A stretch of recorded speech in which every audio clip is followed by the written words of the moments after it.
आलेलो आहे। माझं नाव ह्या भावनेची आमची जाण ठेवा। माजलगाववरून आलेलो आहे। पाटलांनी गेले 2 तुम्हाला कसा आमचा अध्यादेशाची अंमलबजावणी करता येईल सरकारला विनंती केली, परंतु सरकारने आजपर्यंत जुमानलं नाही।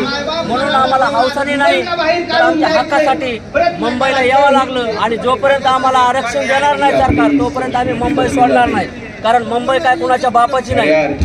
1951ला मराठ्यांनी मुंबई स्वातंत्र्य बलिदान देऊन शहीद होऊन ही मुंबई महाराष्ट्रात आली। आणि मुंबईमध्येच आज समजा जाती जमातीचं आरक्षण मिळतंय, परंतु मराठ्यांना पोटतिडकीने एवढी विनंती करूनही सरकार आरक्षण देत नाही। हे आरक्षण जर त्यांनी येत्या 1 दिवसाच्या आत जर नाही दिलं तर आम्ही मुंबई सोडणार नाही। आमचा प्लॅन सर, आम्ही जोपर्यंत आरक्षण देणार नाही तोपर्यंत आम्ही मुंबई सोडणार नाही। कारण आरक्षण आमच्या हक्काचा हा विषय आणि आम्ही आमचा हक्क मिळवल्याशिवाय मुंबई सोडणार नाही। हे जाहीरपणे मी तुमच्या माध्यमातून सरकारला सांगू इच्छितो।